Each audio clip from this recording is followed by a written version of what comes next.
If there is noise around you, let the silence settle. If there is someone near you, this moment is not for them. It is for you. What comes now is not background content. It demands all of you. You passed the test. You walked through the fire of betrayal.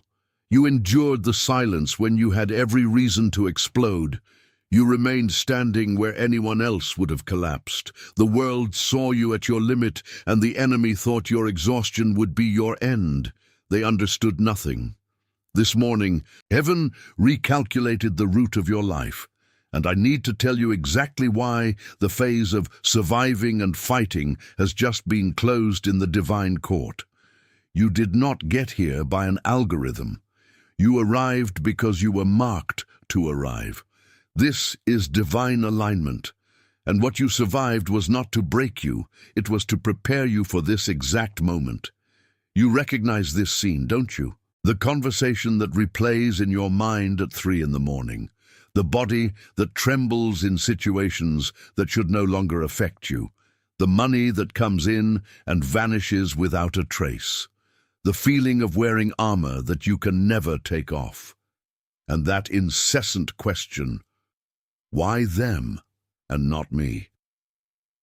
The innocent question from a child or a spouse that hurts because you have no answer.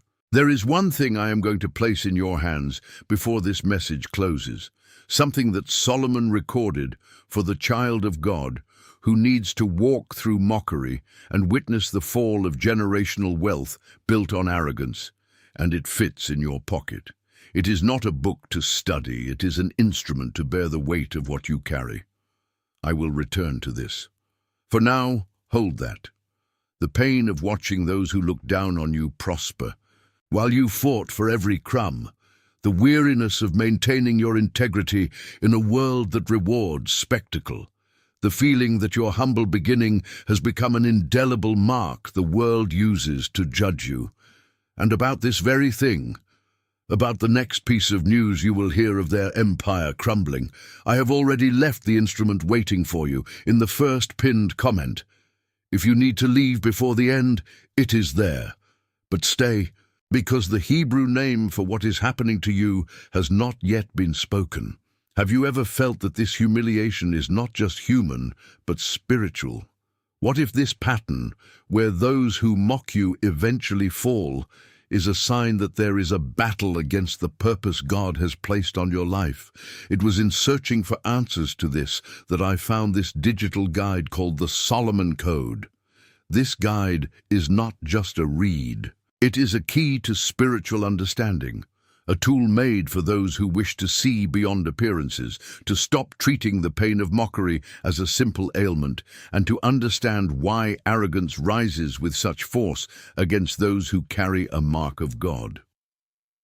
Several chosen ones here on this channel have already felt the call of the code, but have not yet made the decision to download the digital guide. Download it now. It is available in the first pinned comment. If you are one of the first to download it, come back here and write Amen. This will be your act of faith. And this very day, God may show you the reason why arrogant wealth is turning to dust before your eyes. Those who looked down on you did not understand that your humility was not weakness, but a foundation. Let me show you 5 signs that you are a carrier of this divine foundation. The first sign is the involuntary vigil. You wake up in the middle of the night, not with anxiety, but with a strange clarity, as if you are on watch, guarding something you cannot name. What feels like insomnia is actually a sacred watch. The second sign is the silent gift. You give without expecting recognition. You build without seeking applause. Your joy comes from the act itself, not from approval. What looks like invisibility is actually seed in holy ground. The third sign is peace in the midst of chaos. As the empires around you tremble, you feel a calm assurance, a calm that baffles those who expected to see you panic. What looks like indifference is actually anchored trust. And about that scene, that inexplicable peace when everything should be pushing you to fear, I have already left the instrument waiting for you in the first pinned comment. If you need to leave before the end, it is there. But stay, because the Hebrew name for what is happening to you has not yet been spoken. The fourth sign is tested loyalty. You remained faithful even when betrayal was the easier path. You honored your word when others threw it to the wind. What looks like naivety is actually divine strength of character. The fifth sign is the attraction of broken souls. People come to you with their stories, their pains, without even knowing why. You are a safe harbor, even when your own heart is at war. What feels like a burden is actually a ministry. Now here is a tool you can use today. It is drawn from Psalm 37, verses 5 to 7. It is the prayer of surrendering the cause. The next time the memory of their mockery haunts you, do not fight it. Isolate yourself, take a deep breath, and declare aloud, Father, I surrender my cause into your hands. I entrust the memory of this humiliation to you. Make my righteousness shine like the dawn, my vindication like the noonday sun. I stop fighting. This is your battle now. Repeat it until you feel the burden lift from your shoulders. And if you are feeling right now that this is exactly what you need, even before I continue, place your thumb now on the link in the first pinned comment. Don't click yet. Just place your thumb. Feel the weight of the decision before you make the decision. This guide is not a method to do more. It is an instrument to endure more. It does not train you. It covers you. And the next piece of news about their crumbling empire will arrive sooner than you think. And it comes with 2 seals for your home, not for your performance. The first seal is the ritual of the righteous sleep. It is an audio. You do not read. You lie down. And what you used to call insomnia, you will now call an unsealed watch. And you will learn to seal the night with the right name, in the right order, in the right voice. The second seal is the awakening of clarity, the 7 morning decrees. 7 short sentences, 1 for each morning of the week, so that you no longer wake up without an identity, so that you go through the first hour of the day with the posture of one who was sent, not one who was run over. You have a 7-day unconditional guarantee to use it and feel it. 7 full days. If in 7 days the instrument has not touched what needed to be touched in you, if the clarity has not arrived, you send an email and get your money back. No questions, no justification. And the 2 seals, the ritual and the decrees, remain with you even if you return it. They are yours unconditionally, but I need to be direct with you. The real risk is not spending less than the cost of 2 coffees. The real risk is the next piece of news of their fall arriving, and you are still empty-handed. That is the risk that has a face. And it is about that face that I need to talk to you now. And maybe you are asking yourself some questions now that deserve an answer before we proceed. Isn't it wrong to feel a twinge of joy at their fall? It is not about joy, but about the recognition that justice has a voice. God does not rejoice in the fall, but he rejoices in the restoration of the righteous. How can I be sure this vindication is from God and not just the cycle of life? Because the cycle of life is neutral. Divine vindication is intentional, and it restores your honor. What if their empire doesn't crumble? Your peace cannot depend on their ruin. The guide anchors you in a peace that remains, whether their tower collapses or not. Let me give you 3 examples. A 45-year-old entrepreneur betrayed by a partner who ridiculed him. He wrote to me, he told me I would end up alone and ruined.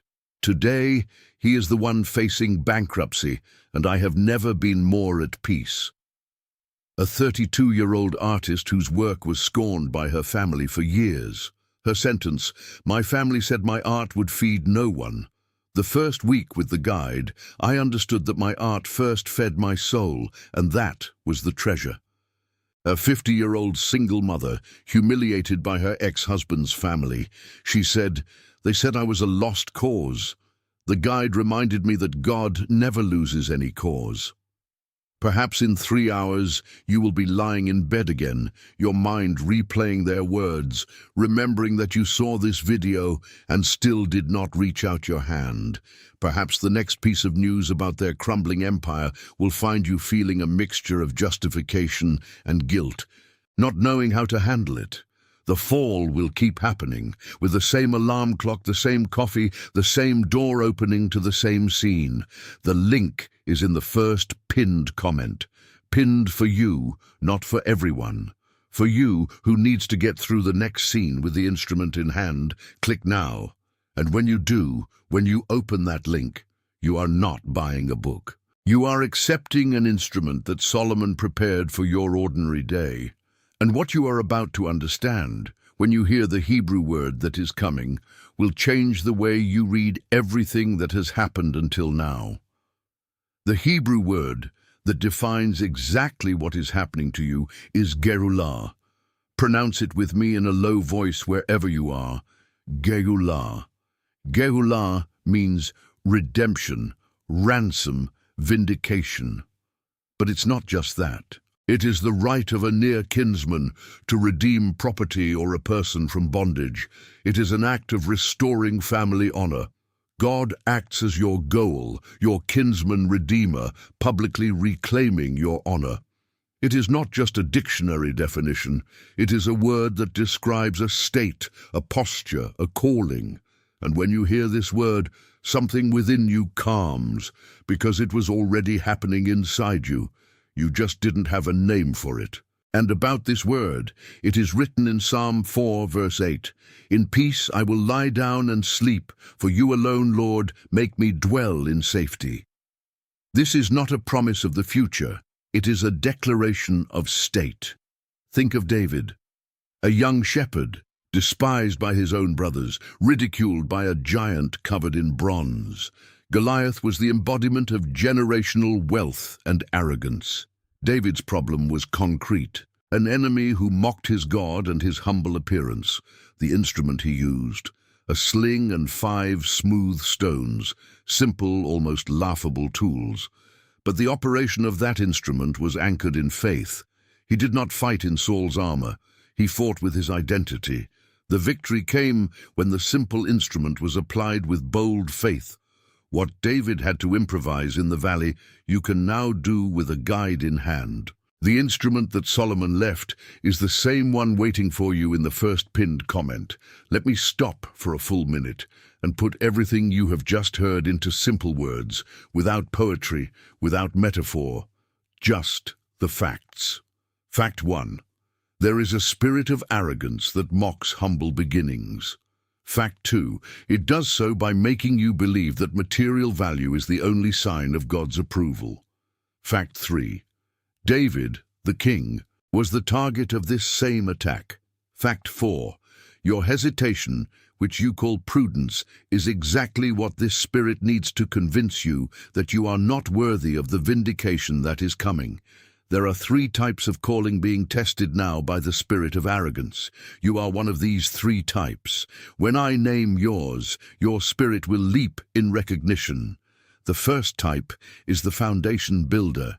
You build in silence, with noble materials, while others build sandcastles. The attack is contempt for your slow pace. The second type is the silent witness. You see the injustice and pride of others, but choose silence and prayer over confrontation. The attack is the temptation to feel complicit or powerless. The third type is the carrier of the royal seed. You carry a promise of greatness, but live in a context of humility. The attack is doubt about your own identity, sown by external mockery, and upon your type, heaven has already sealed 3 names. The first name is heir of the promise. Your inheritance is not earthly, but divine and eternal. Solomon's instrument teaches you to fix your eyes on the true inheritance.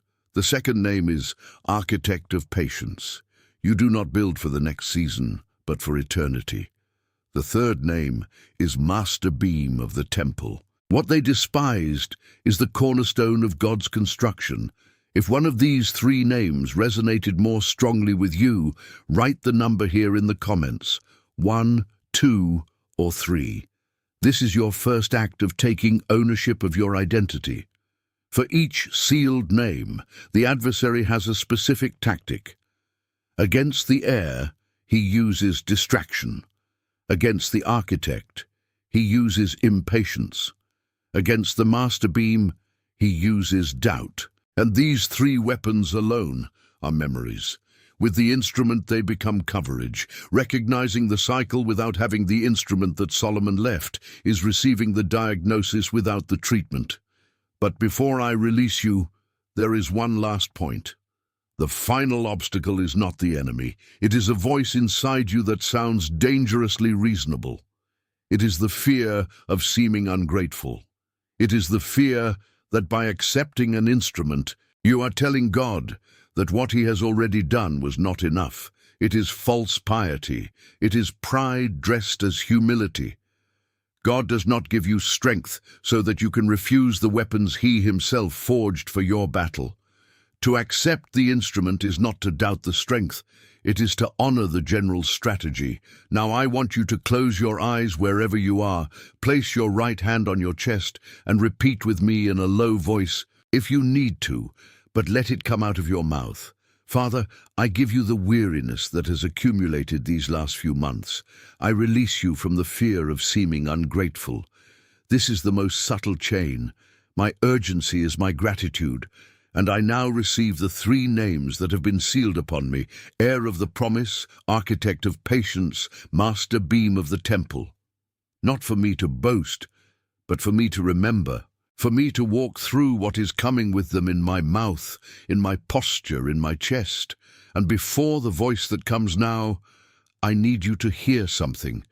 The intensity of what you have been through these last few months is not proof that something is wrong with you. It is proof that you are exactly where you always knew you should be.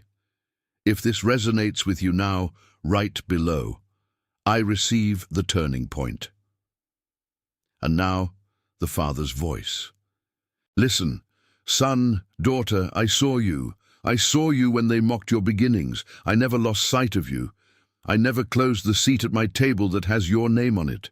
Your name is engraved on the palms of my hands. The chair is yours. The pride for your faithful heart has never been withheld from you, and there is a voice speaking within you now.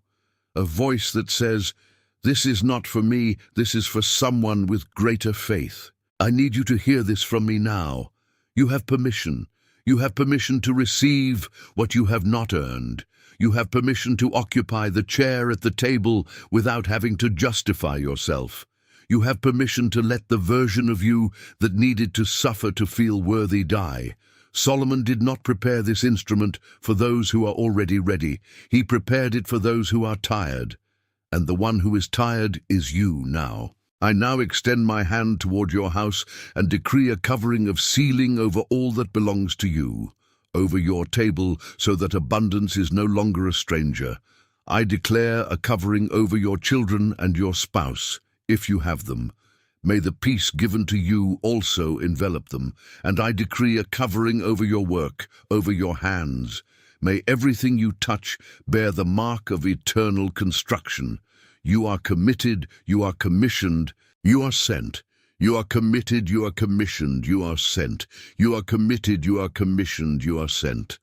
Before I release you, I want you to walk with me to a room you have not yet seen with your physical eyes. Do not force it. Just let the image come. There is a long table of dark wood. The light comes from above, from a place you cannot identify. People are sitting there.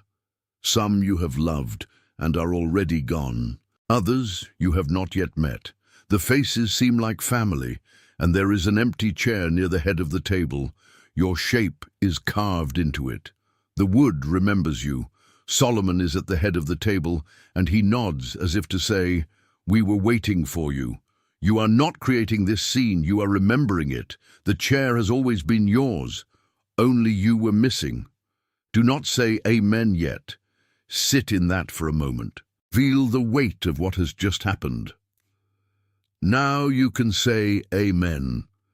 The Solomon Code is waiting for you in the first pinned comment right below with the ritual of sleep and the 7 morning decrees. for less than the cost of 2 coffees, because an heir of the promise without coverage rots at the next piece of news of their fall, and the adversary is counting on that next piece of news. It is not an expense, it is an instrument. And Solomon prepared it for you to get through what is coming with a firm hand, not with empty hands, with a 7-day guarantee. The risk is ours, the hand is yours. Click now, while the decree is still alive in your chest. Not tomorrow, not after the shower.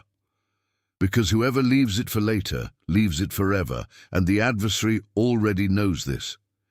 In the next 3 hours, he will speak within you, not with a loud voice. In sequence, 5 short sentences. This is spiritual pride. Wait a little longer. You are not worthy of this. Celebrating their misfortune is a sin. You don't need this. 5 waves. He tries from 5 angles. At some point you will give in. Today, now, before the next piece of news, not after. Today. And Solomon will stand with you. Before you go, think of one specific person. Not many, just one. The person whose name came to you now when I said that. The person who has been silent, faithful, unseen, attacked in the same way. Someone who comes home carrying a weight that is not their own. Someone who needs the same sealing you have just received. Send this video to them. They are waiting for this word to arrive. Perhaps it is your hand that will deliver it. It is not your favor, it is service, and heaven sees it. If you have made it through this video to the end, comment below, Amen received, and send this video to that specific person who came to your mind. It is done. What was delivered here has been delivered. You are not the same person you were when you pressed play. You are deeply loved. You have never been forgotten. The chair is yours, and so it is sealed. The next piece of news about their fall can wait another 10 seconds. May the wisdom from above be your ground today. May your soul find rest until our next meeting.